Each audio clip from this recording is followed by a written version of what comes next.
Olá, muito boa noite a você. Eu sou Adalberto Piotti. Seja bem-vindo a mais um Arena Oeste aqui pelos canais da Revista Oeste.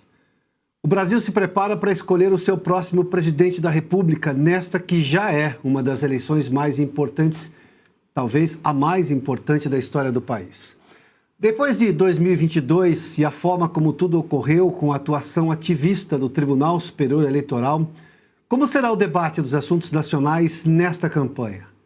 Qual o valor que a liberdade de expressão legítima terá a quem já disputa eleições há muito tempo e a quem chega agora?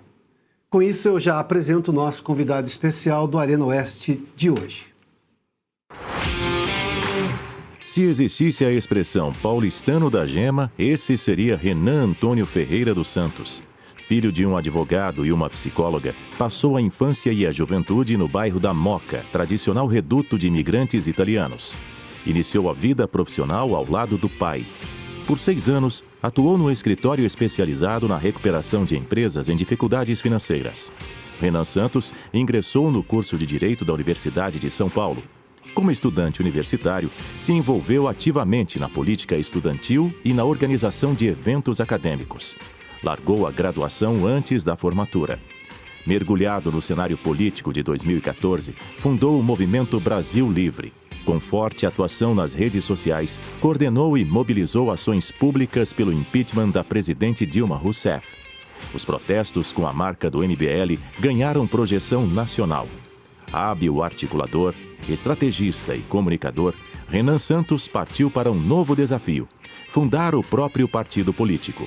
Após coletar o número mínimo de 547.043 assinaturas validadas exigidas pela Justiça Eleitoral do Brasil, em novembro de 2025, nasceu o Missão, cujo mascote é uma onça.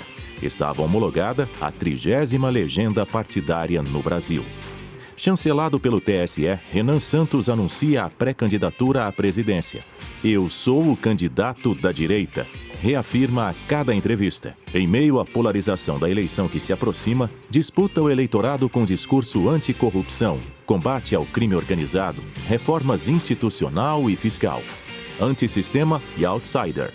Esta edição do Arena Oeste recebe Renan Santos, pré-candidato a presidente.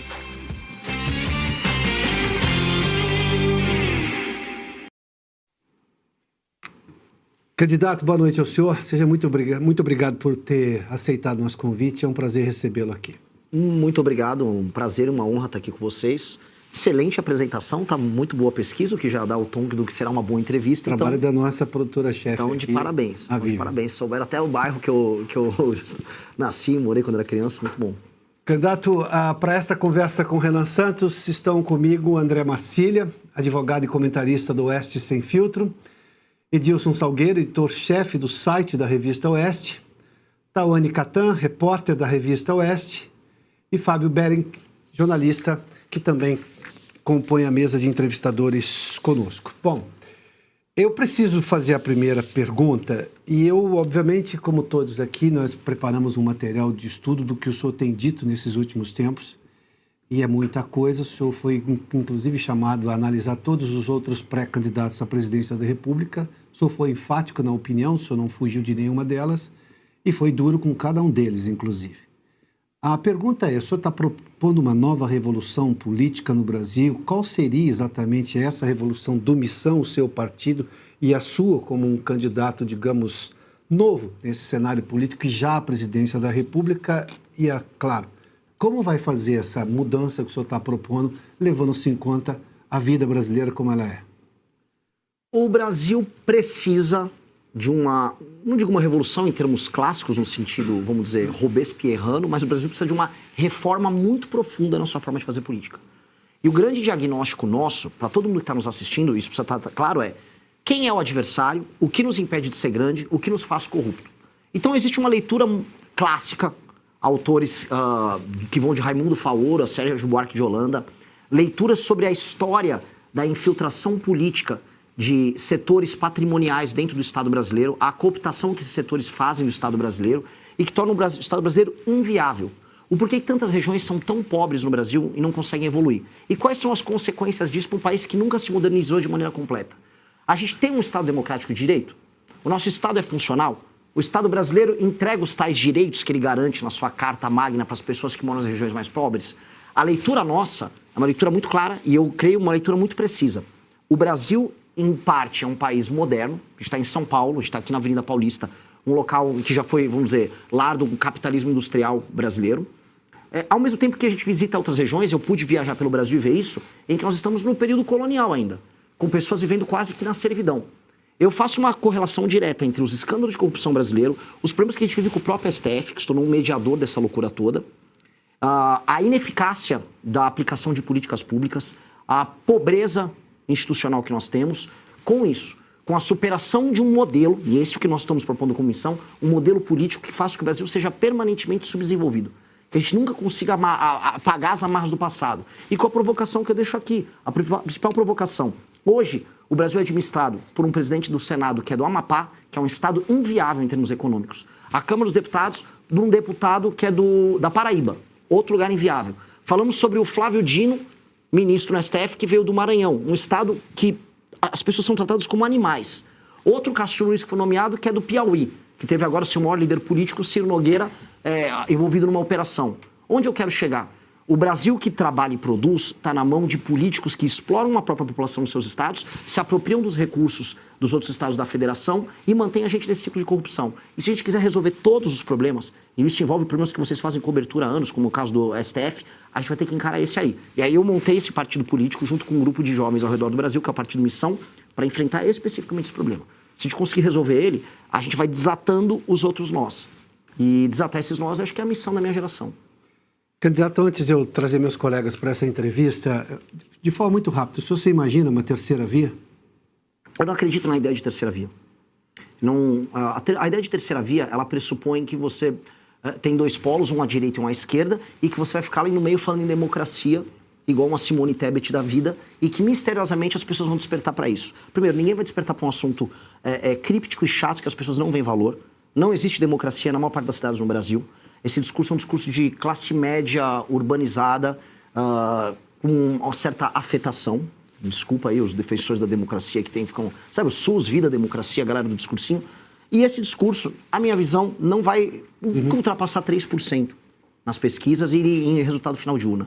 Você quebra hoje uma dominância institucional do petismo e uma resposta que o antipetismo teve no Brasil, que foi aderir ao bolsonarismo, apresentando propostas muito enfáticas e falando para o coração de determinados eleitorados que hoje estão sob o comando deles.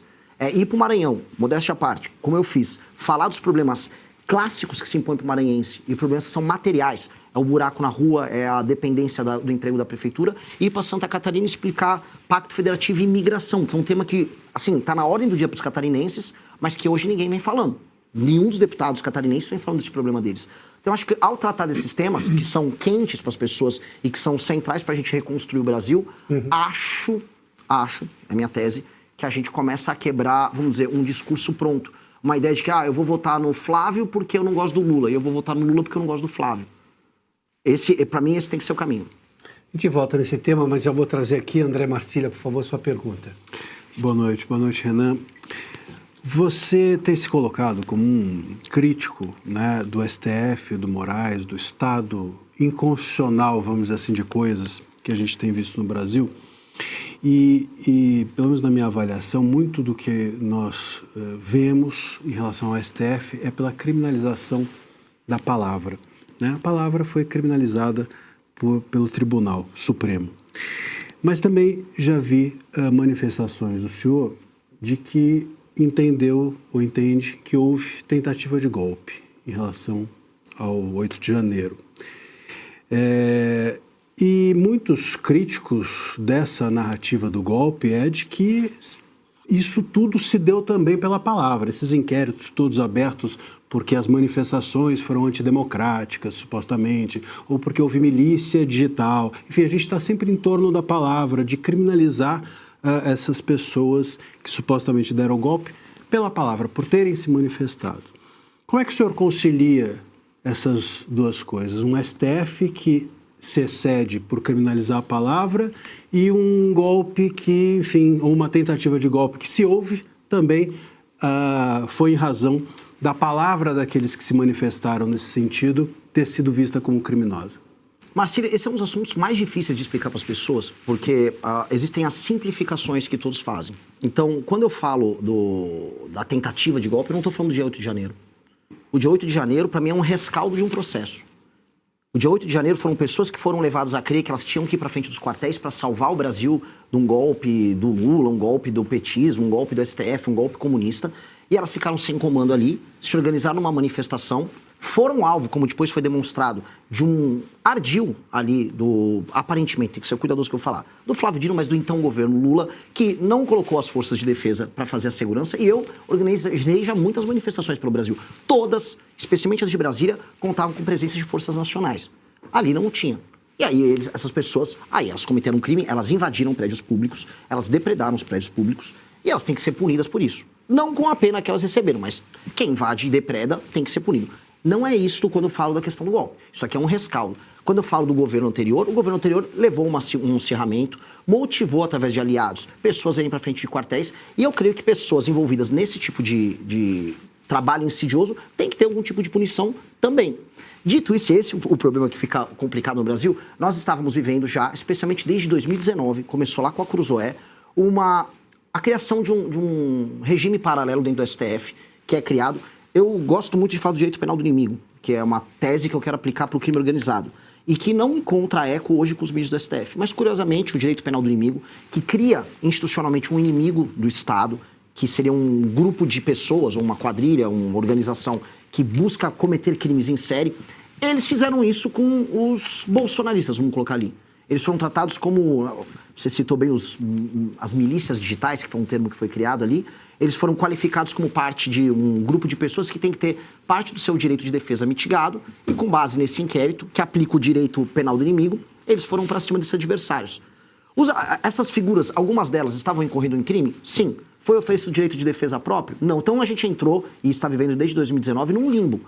Um limbo que teve motivações políticas, retóricas em termos de ação do então presidente Bolsonaro, e que teve da parte do STF uma concentração de poder e uma violação de direito de defesa das pessoas. Até porque se a gente quiser ter direito penal do inimigo no Brasil, isso tem que passar no Congresso. Isso não tem que ser determinado por uma ação por ofício do próprio STF. Então, esse imbróglio é um imbróglio que tem que ser desfeito. E o que a gente tem que fazer num governo novo é recolocar o STF dentro de uma caixa. Só que a gente não vê vontade institucional disso acontecer, porque quem assume grandes poderes não quer abdicar deles. Houve uma disputa agora, e essa é uma discussão que estava tendo no STF, sobre a nova composição do STF com as nomeações que estavam sendo feitas pelo Lula, inclusive. Inclusive, uma novidade dessas é que o próprio Messias não seria da ala do senhor Alexandre de Moraes.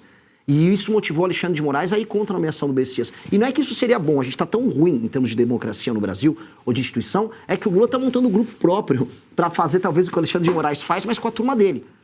E aí o Alexandre de Moraes se organizou, se articulou e foi para um caminho contrário. Então, quando a gente olha no processo histórico como um todo, não dá para falar que nós estamos institucionalmente num país sério. A gente está num país doente. E vai ser dever do próximo presidente da República resolver isso. Posso só fazer um complemento? Mas o senhor mencionou estímulo, estou usando a palavra que o senhor usou, estímulo para ir à frente de quartéis. Isso também não seria o uso da palavra? E aí eu só acrescento o fato de que, por exemplo, no dia 8, o Bolsonaro não fez nenhuma manifestação em relação àquilo que estava acontecendo. Mas o Trump, por exemplo, estimulou, vamos dizer assim, usando também essa palavra, as pessoas para irem ao Capitólio.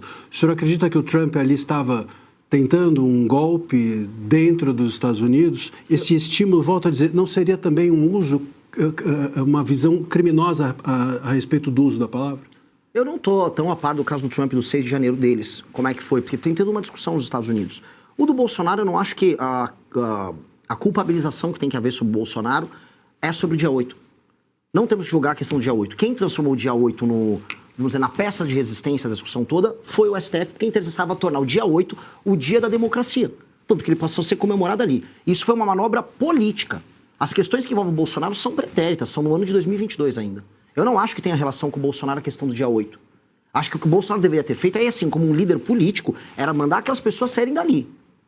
Tinha pessoas pedindo intervenção militar com o Bolsonaro no poder na frente de quartel. E o Bolsonaro, como líder, vendo que aquelas pessoas estavam debaixo de chuva, debaixo de sol, servindo a uma causa que não ia dar em nada, ele tinha que mandar elas saírem. Ele não mandou elas saírem, porque o Bolsonaro não é um bom líder. Nunca foi um bom líder. E ele não fez isso. E aquelas pessoas correram um risco que ele não correu, porque ele estava nos Estados Unidos, na Disney, com o Pateta, com o Mickey. Eu não consigo achar isso uma coisa séria. E aquelas pessoas terminaram presas.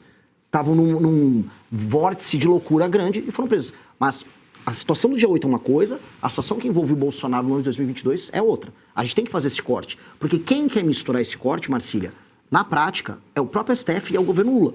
Tanto que eles querem, já a gente vai ver, vamos querer transformar em data de comemoração. Dia 8 de janeiro, dia que a democracia venceu. Organizaram manifestações todos os últimos anos e todas floparam. O governo já fez isso. O governo fez, porque o governo quer criar isso.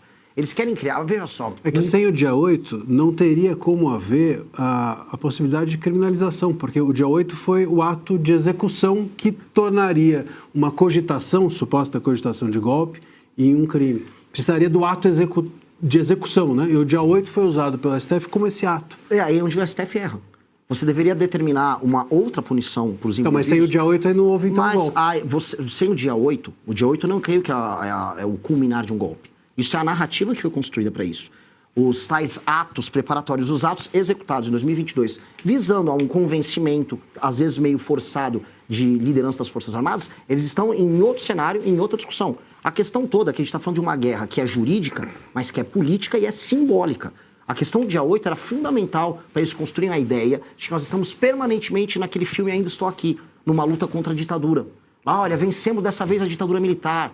E é uma discussão que interessa muito a eles.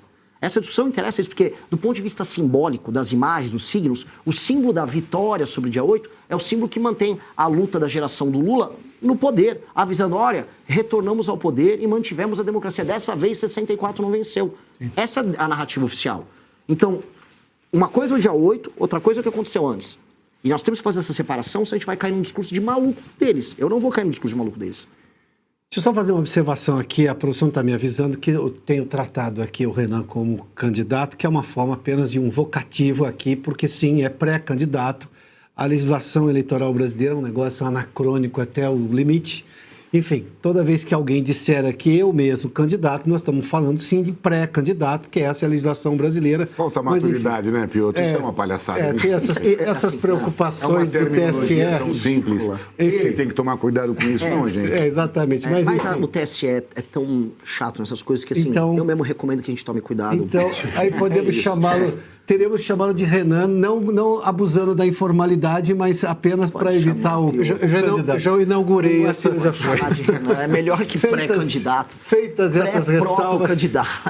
Feitas essas ressalvas, Edilson, depois Tawane e Fábio. Por favor, Edilson. Piotr, boa noite aos colegas, especialmente a você que nos acompanha, Renan. Obrigado por ter aceitado o convite. No livro amarelo, que é uma espécie de carta magna ou constituição do MBL e do Missão, vocês descrevem ali essa evolução ideológica, vamos dizer, uma progressão ideológica. Então, vocês surgem como um movimento talvez liberal mais ingênuo, não sei se é o termo correto, mas liberal mais ingênuo, e paulatinamente se transformam em talvez um partido mais nacionalista ou soberanista. Entende que o Estado tem funções estratégicas em política interna e externa. Então, a que se deve essa mudança de um liberal para um nacionalista ou soberanista?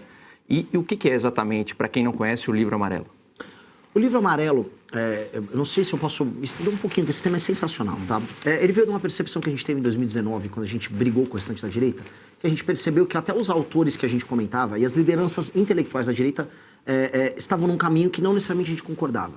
E aí a gente via autores estrangeiros com livros não traduzidos para o português.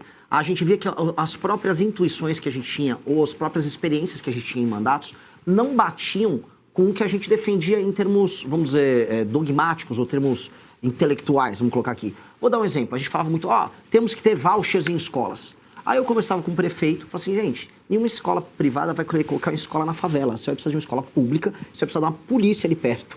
E aí a gente começa a olhar, e fala assim, não, a teoria na prática é outra. E a gente começa a ver os problemas reais do Brasil que não se adaptam necessariamente a uma caixinha ideológica de uma doutrina que a gente defendia naquele período, que é uma doutrina muito americana. Vamos colocar aqui, um movimento liberal / libertário com um pendor conservador, algumas pessoas vão chamar de neocon. A gente falou, vamos fazer uma ruptura com isso, vamos criar uma direita essencialmente brasileira, que leia autores brasileiros e que leia vanguardas do que está acontecendo no mundo todo em termos de direita. Com base nisso, vamos criar as nossas propostas do Brasil? Vamos. E aí veio a discussão do livro amarelo, e a gente trouxe inúmeros jovens de áreas diferentes para criar grupos de trabalho e começar a pesquisar sobre isso e criar, primeiro, um grande diagnóstico e depois as propostas. E a beleza do livro amarelo, são 6 fascículos que saíram, é que isso permitiu que a gente fosse evoluindo. Então você tem um fascículo do livro amarelo que está discutindo discordando do que a gente falou no fascículo anterior. Porque depois ele vai ser transformado no livro amarelo, que pretende ser lançado agora em junho, e será, na verdade, minhas propostas de campanha para o Brasil, onde isso já é maturado, onde a gente participou de discussões, debates, né? Muitas lideranças nossas foram em debates na internet, em faculdades, discutir isso, e eu acho que aí matura para a gente ter uma proposta. Esta questão da ingenuidade liberal e da leitura de que nós precisamos, num mundo em crise, ser soberanista, ela é central para nós. Porque a gente tem que perceber, o mundo que permitiu que o Brasil fosse um país desarmado, que o Collor, lembra que ele soterrou lá a construção da bomba atômica comemorando o acordo internacional? Este mundo, que é o mundo da ordem liberal pós-45, não existe mais. A gente acreditou, as organizações internacionais, no pós-guerra um alinhamento ao bloco americano, depois ao fim da história caiu a União Soviética, fez o brasileiro achar que a gente vai manter um território gigantesco, com riquezas das mais diversas, numa boa, como se fosse a coisa mais natural do mundo, e que a ordem internacional ia garantir isso. Não vai. A Ucrânia foi invadida pela Rússia, o Oriente Médio está em guerra, a China quer retomar o comando sobre Taiwan, a América Latina começou a ser vista pelos Estados Unidos, como sempre esteve na doutrina deles, que é uma reserva de recursos estratégicos, da Groenlândia à Patagônia. E aí a própria China começou também a colocar, vamos dizer, suas asinhas de fora, e hoje a gente vive uma nova Guerra Fria, com polos, com focos muito quentes de guerra em todo o mundo. O Brasil, neste mundo, está desprotegido. E questões econômicas vão se mesclar com questões políticas. Logo, vale a pena... Antes eu falava, privatiza tudo, privatiza a Petrobras. Será? Será que a gente tem que privatizar a Petrobras? Eu vi um pré-candidato Sema falando que ele resolve questões fiscais privatizando a Petrobras. Não concordo com isso.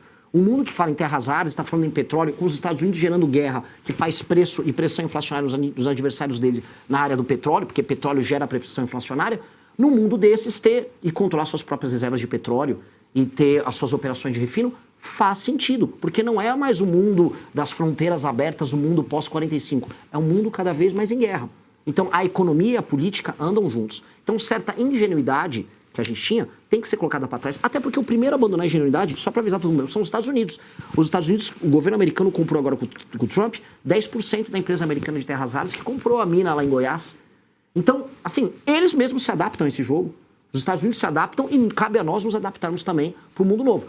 Certas premissas liberais, o Estado enxuto, redução de impostos, diminuição, vamos dizer, do peso do Estado sobre quem trabalha e produz, leis simples e claras, combate a privilégios, óbvio. Mas a leitura estratégica do todo e o papel indutor que o Estado pode ter na economia, por exemplo, para a gente desenvolver o Nordeste, que para mim é uma coisa central, existe e tem que ser feito. É básico, não adianta a gente fugir disso. Marshall para o Nordeste, alguma coisa nesse sentido. Desesperadamente. Nesse aspecto, você falou em soberania. Em algum momento, há uma atitude positiva do atual governo, do governo Lula, na relação da política externa, em tentar garantir os interesses do Brasil em toda essa discussão, na verdade, desde que Donald Trump assumiu o governo nos Estados Unidos? Nisso ele acerta, talvez? Uma boa pergunta, porque eu não consigo encontrar. Eu encontrei uma jogada de marketing do Lula no ano passado, naquele besteirol ali do Eduardo Bolsonaro, comemorando a taxação do próprio país. Mas o Lula fez marketing ali. E não houve negociações verdadeiras e sólidas. Inclusive, amigos meus que trabalham hoje no governo americano me relataram que o Lula passou um dos piores momentos da vida dele hoje. Saiu pálido da reunião ali com o Trump. Até porque o Trump... Você teve essa impressão da imagem do Lula enquanto os ministros dele davam aquela pequena manifestação? Sim, e tem informações também, assim, que foi muito ruim pro Lula. Foi muito ruim, porque o Trump também joga. O Trump é um negociador hábil. Recebeu o Lula, my friend, I love you, não sei o que, no telefone, e chegou, botou o Lula pra dentro de uma salinha. Foi 2 a 3 horas de reunião, não teve coletiva depois, o Lula saiu pálido. E por quê? Porque os Estados Unidos estão se impondo agora nas Américas. As Américas voltaram a ser do interesse americano. Os Estados Unidos não olharam para nós por pelo menos 3 décadas. Nesse período das 3 décadas, o Lula esteve no poder. Né? Não todas, o Fernando Henrique e o Lula. E o petismo como um todo. E qual foi a decisão estratégica que a gente tomou? Montar um bloco anti-americano com Venezuela, espalhar, vamos dizer, aliados de esquerda. O Foro de São Paulo. O Foro de São Paulo. E do Foro de São Paulo fazer um alinhamento ridículo com a China. Aí falando em soberania. O que nós ganhamos em termos de soberania nessa aliança com a China? absolutamente nada. A gente botou a Dilma no banco do BRICS. Aí a China agora está falando em investir em infraestrutura aqui, fazer a famosa ferrovia bioceânica, ligando Ilhéus a Xangai. E aí ela quer fazer a ferrovia, ela falou, eu boto a grana, faço a ferrovia, mas eu quero comprar terras brasileiras, que é a necessidade delas. Não estou nem falando das terras áridas, estou falando das terras agricultáveis. Porque a China quer escoar a nossa produção, dá o bypass no canal do Panamá. E o governo Lula estava meio, legal. Como é que é? Já viram o que estão fazendo com a BioID lá na Bahia? Isto é loucura, não existe discurso soberanista do Lula. O que existe é o velho discurso anti-americano de lá, briguei com o Trump, sou brabo, briguei com o Trump, falei verdades lá. Porque isso ajuda ele em termos eleitorais. Mas do ponto de vista de soberania estratégica, o Brasil não tem nada. Tawane, sua pergunta. Boa noite, Piotr, bancada, Renan. Obrigada por estar por aqui. Boa noite à nossa audiência. E eu vou aproveitar que você citou o Missão. Eu quero entender o que exatamente diferencia o Missão de um outro partido tradicional e ainda como, no caso, né, você está como pré-candidato, está disputando, como você não seria absorvido aí também, incluo o seu partido, pela lógica de Brasília, diante de tudo isso que a gente citou, STF, enfim. É a realidade como ela é isso, né? Não, assim, basicamente. Esse é o projeto da minha vida. Se ele der errado, eu fracassei como homem. Se eu deixar o nosso partido, que teve milhares de jovens coletando assinatura, se tornar um União Brasil, eu sou um fracasso como homem, o Kim é um fracasso como homem, a Amanda é um fracasso como mulher. Significa que nós, como liderança, nós fomos fracos e nós fomos cooptados pela sedução mais baixa da fama, do dinheiro e do poder sem efeito. Que ter um cargo não significa ter poder. Eu sem ter cargo político nenhum, eu tenho mais poder do que a maior parte dos deputados, porque eu consigo mobilizar lideranças, consigo mobilizar pessoas que pensam. E o poder do carguinho, o poder do dinheirinho, participar de uma festa com o caro, graças a Deus nunca nos seduziu. E aí, humilhar aquelas pessoas que estiveram na rua coletando assinatura debaixo de chuva, falando, Renan, eu consegui coletar 50 hoje, coletei 100 hoje, me tornaria um lixo, eu me tornaria uma vergonha que eu não conseguiria andar na rua. Então, vergonha na cara, pura e simples. E do ponto de vista institucional, existem poucos partidos no Brasil, existem legendas. Eu falar que o PSD do Kassab, que em alguns lugares é à direita, em outros lugares é à esquerda, e nos outros, na maior parte dos lugares não é nada, aqui não é um partido, é uma legenda que ocupa uma função cartorial de permitir que pessoas concorram em eleições. Partido que tem programa, nós, Partido Missão, PT tem programa, o PSOL tem programa, eu poderia citar aqueles nanicos, o PSTU que é trotskista, etc., mas meio que não conta. Talvez o Novo tenha um programa, ou construa um programa, está na hora de construir, e os demais são legendas. Eu não consigo ver outros que têm um programa. Claro, um dia havia os verdes, né? O Partido Verde se propunha a ser uma coisa que na Europa tinha, que era o partido... Mas hoje ele é só uma linha auxiliar do PT mesmo. Então, na prática, assim, ao ter um programa e ao topar perder pelo seu programa. Porque assim, a gente tem que entender como é que é a cabeça do nosso adversário direto, que é o petismo. O petismo topa perder pelas suas teses. O petismo, raramente você vai ver ele abandonar suas teses centrais só para vencer uma eleição. Mas vale lembrar que o Randolph foi já líder dos caras pintadas na era Collor. Né? Foi o... Lindbergh. O Lindbergh. Mas ele não é um fundador do PT, né? Sim, mas os tempos...